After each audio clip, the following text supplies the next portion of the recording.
यार कम्युनिकेशन क्या होता है? इधर आके फैंसी इंग्लिश बोलना, इधर आके लोगों से बातें करना, बड़ी बड़ी क्राउड से बात करना, क्या ये चीज कम्युनिकेशन होती है? If you are someone who is approachable, who is easy to talk to, it doesn't matter if you can speak fancy English or not.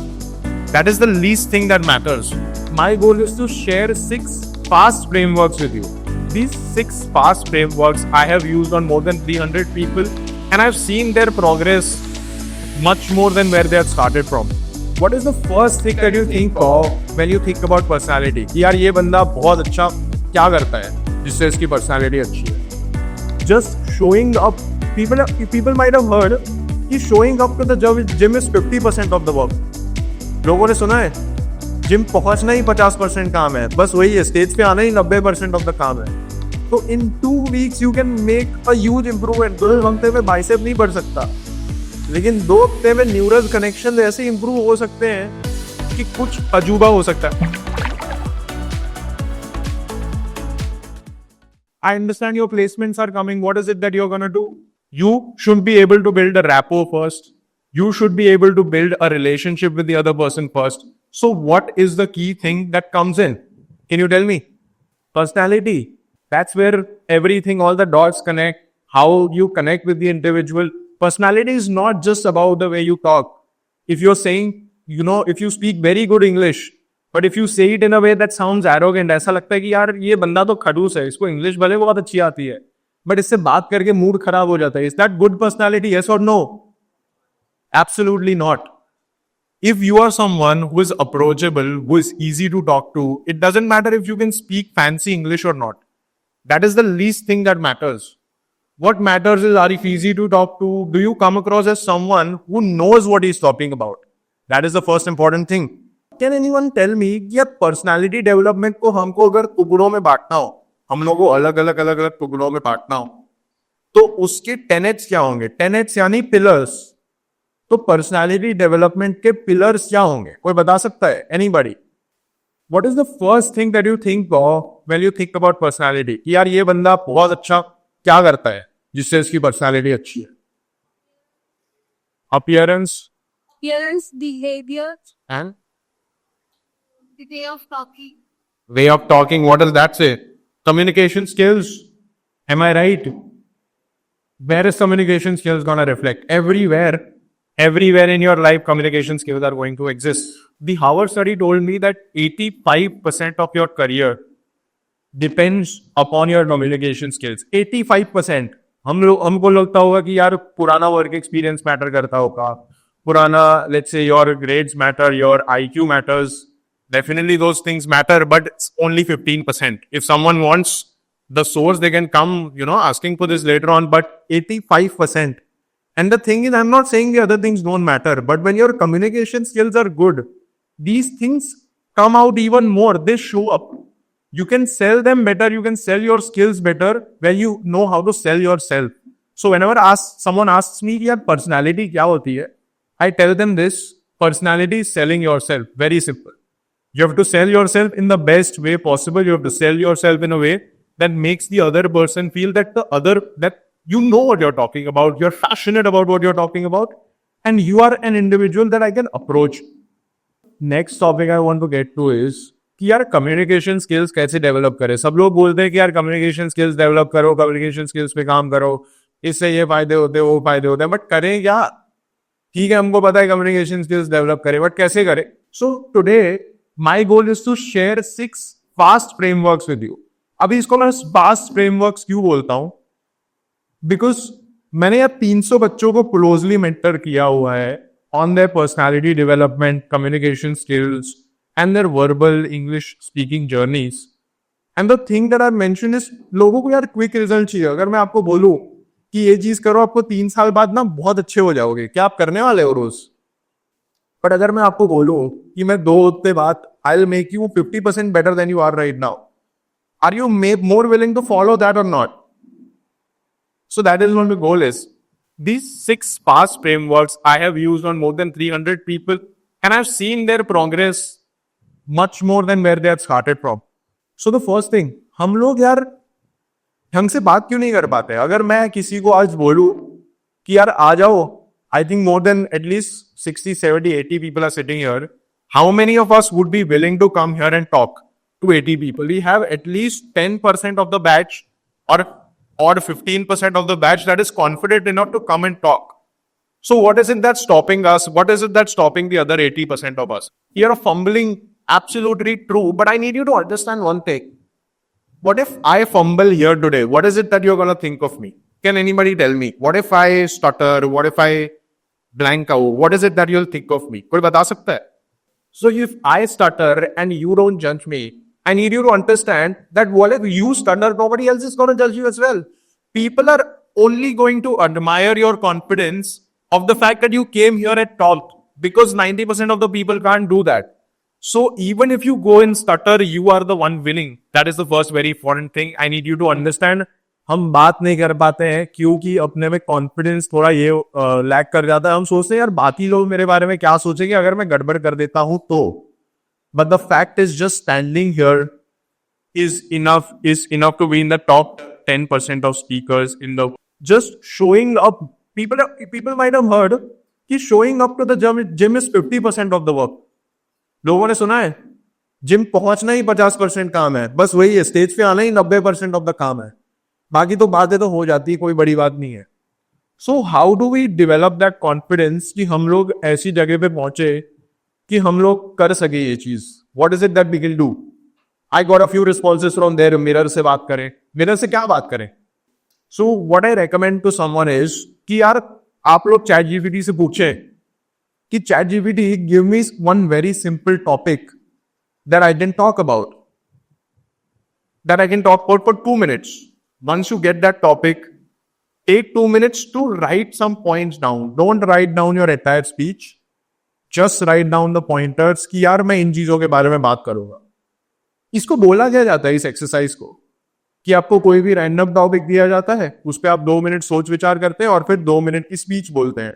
इस चीज का एक नाम है और वो नाम बता सकता है? एलोक्यूशन. बढ़िया. एक्सटेम्परे भी बोला जाता है. सो एक्सटेम्परे का एक्चुअल मीनिंग है अनप्रिपेयर्ड स्पीच, ऐसी स्पीच जिसके लिए प्रेपरेशन ना की जाए. सो द पॉइंट इज यार अगर हम लोग एब्सोल्युटली रैंडम टॉपिक के बारे में 2 मिनट तक बात कर सकते हैं, तो वैसी चीजें जो हमें पसंद है या जिनसे हमें फर्क पड़ता है, क्या हम उनके बारे में एट लेंथ बात कर पाएंगे कि नहीं करवाएंगे? So the point that I am trying to make with this extempore exercise is that if you talk for 2 weeks every day in front of a mirror for 2 minutes, how much time is that going to take? 2 minutes for thinking, 2 minutes for speaking, 4 minutes, am I right? 2 + 2 is 4.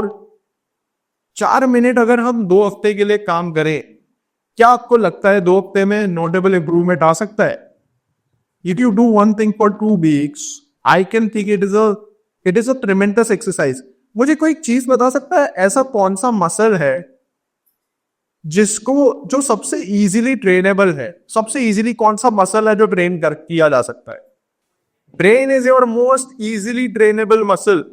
So in 2 weeks you can make a huge improvement. 2 हफ्ते में bicep नहीं बढ़ सकता, लेकिन 2 हफ्ते में neural connection ऐसे improve हो सकते हैं कि कुछ अजूबा हो सकता है. But the point is you have to do this every day for 2 weeks. You can do just on 1 day and see the difference. You have to be consistent. Gym एक दिन 8 घंटे से जाने से बॉडी नहीं बनती.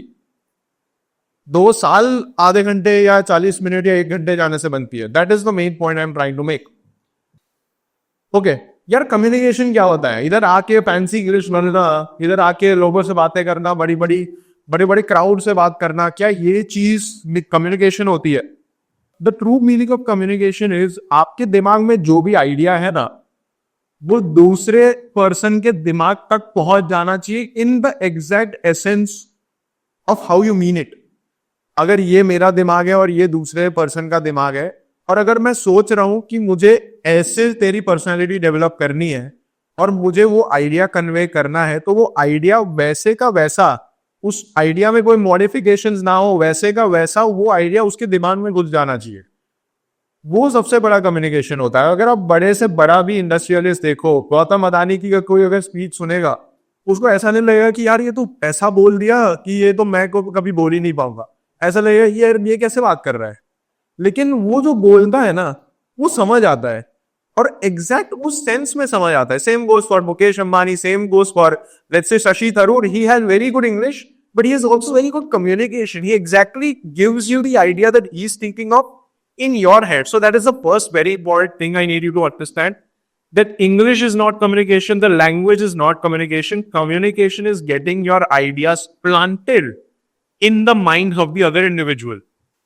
The next simple thing I want you to do is written communication. यार written communication क्यों important है? हम जो लिखते हैं उससे तो कोई impress होता नहीं है, तो मैं written communication पे क्यों काम करूं? रिटन कम्युनिकेशन में क्या होता है, अगर मैं आपको बोलूं कि अपने थॉट्स को ना एक पेपर पे लिखना है, तो आप ना 2 मिनट सोचोगे कि अब मैं जो लिख रहा हूं क्या वो सेंस बना रही है वो चीज.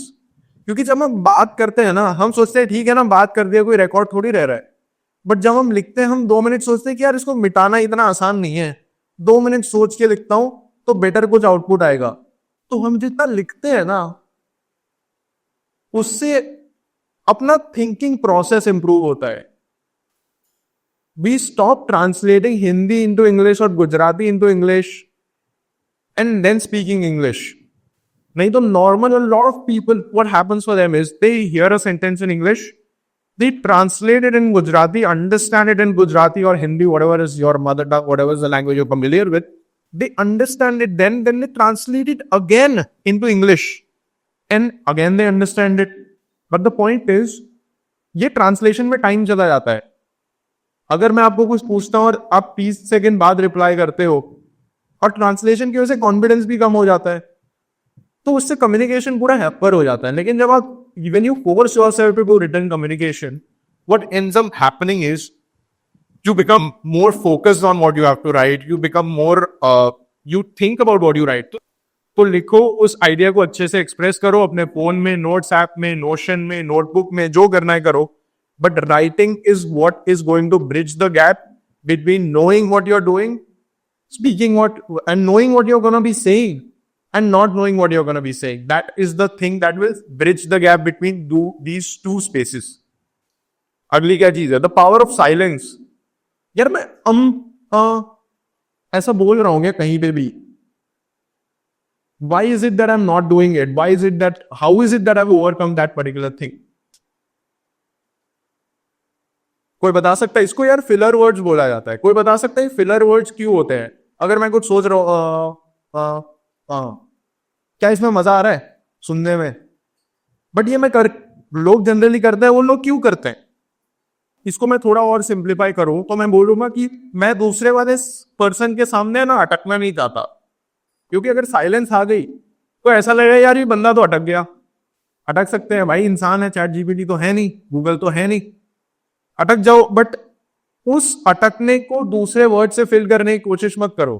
क्योंकि अगर तुम कोशिश करोगे तो पक्का पता चल जाएगा तुम अटक गए. So we have to get rid of the filler words. And how do you do that?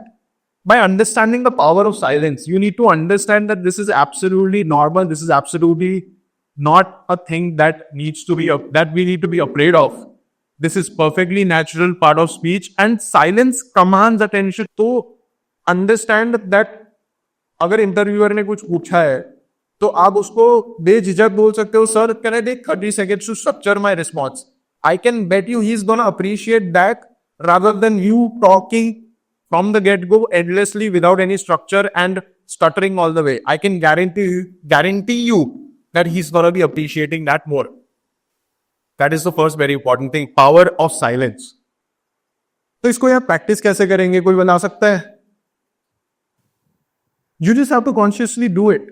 You have to consciously think about everything. Every time when you say an or an you need to consciously think यार अगली बार मैं ये नहीं बोलूंगा, अगली बार ना मैं चुप बैठ जाऊंगा. आप इलॉन मस्क का कोई भी इंटरव्यू देखोगे ना, तो यार वो 30-30, 40-40 सेकंड तक कुछ नहीं बोलता है और वो चुपचाप बैठा रहता है. और तब वो अपने थॉट स्ट्रक्चराइज करता है और फिर बोलता है. वो बात अलग है, वो इलॉन है, वो कुछ भी कर सकता है. बट ये छोटी चीज है, हम भी कर सकते हैं यार. ऐसा कुछ नहीं है कि हम नहीं कर सकते. So structure your thoughts, take time to build your thoughts and do not bring those filler words in. First very important thing. Next one. Body language. यार body language. इसमें क्या चीजें इंपॉर्टेंट हो जाती है कि यार आई मूवमेंट, हैंड मूवमेंट्स करें. मैं जितना हो सके अपने हाथों को हिलाऊं. इससे होता क्या है? कि मैं आपके पर्सनल स्पेस में इंट्रूड तो नहीं करना चाहता, बट एटलीस्ट आना चाह रहा हूं, इसका मैं एक्सप्रेस कर रहा हूं कि यार I want to come into your space and I want to connect with you. अगर मैं ऐसा कर रहा हूं तो उससे लगता है कि यार ये बंदा 2D नहीं है, ये बंदा 3D है, इसमें कुछ एक और डायमेंशन है इस बंदे में। ये एक इंपॉर्टेंट चीज है कि नहीं? क्लैरिटी इस चीज में सबको। सो बॉडी लैंग्वेज में दो चीजें आती है, खुला होना, you need to get your hands out, you need to connect with people, you need to look people in the eye, because when you look people in the eye, even if there are 100 people standing, you know, अगर मैं किसी से आंख मिला रहा हूं, अगर मेरी आई कॉन्टैक्ट किसी से हो रही है, that person knows कि यार ये बंदा मेरे को ही देख रहा है, ये किसी और को तो नहीं देख रहा। Think about how magical that is कि यार 100 बंदे बैठे हैं तो भी उस बंदे को एग्जैक्टली पता है कि मैं उसको देख रहा हूं। क्या ये बहुत ही इंटरेस्टिंग चीज नहीं है?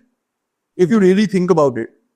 So that is one very important thing. Body language needs to be not be underconfident, और इसमें सब कुछ ही आ जाता है। अपने आप को जो भी चीज हाइड करती है कि यार मैं अगर पॉकेट में डाल के हाथ बैठा हूं, या फिर मैं सिर्फ पोडियम के पीछे से बात करता हूं, क्या कनेक्ट में डिफरेंस आया? क्या कनेक्शन बिल्ड करने में डिफरेंस आया? वर्सेस मैं छुप नहीं रहा हूं पोडियम के पीछे, मैं सबके सामने आके बात कर रहा हूं, क्या इससे फर्क पड़ा? छुपना नहीं है यार। भले आप कॉन्फिडेंस कब बिल्ड होता है? जब आप छुपते नहीं हो, छुपने लग जाते हो तो कॉन्फिडेंस बिल्ड ही नहीं हो पाता है। तो वो एक चीज है। What is the last big thing? यार पिंच ऑफ सुपीरियोरिटी। पिंच यानी चुटकी, एक चुटकी भर यार सुपीरियोरिटी होनी चाहिए, ऐसा लगे कि यार हम लोग जो है ना बाकियों से थोड़े से बेटर है, कि अपने में कुछ तो बात है, अपन में कुछ तो ऐसा है कि लोग अपने को सुनना चाहेंगे। जब तक आप ये नहीं सोचोगे तो मुझे एक बात बताओ, लोग फिर क्यों सुनना चाहेंगे? अगर आप ही खुद में बिलीव नहीं करते हो तो मुझे ये बताओ लोग आप में क्यों बिलीव करना चाहेंगे? Can anybody tell me? आप जब तक खुद में बिलीव नहीं करोगे तब तक लोग बिलीव नहीं करेंगे, and the path to that is a pinch of superiority. You need to believe that you are better than everyone else, at least marginally better than everyone else. You should not be arrogant. Arrogant यानी लोगों को नीचे दिखाना, वो भी नहीं करना है। फिर लोग आएंगे नहीं बात करने की, यार ये तो he is full of himself, बोलते जो नार्सिसिस्टिक है। नार्सिसिस्टिक बनने नहीं कह रहा हूं। Next thing, don't blame the system, take matters in your own hands.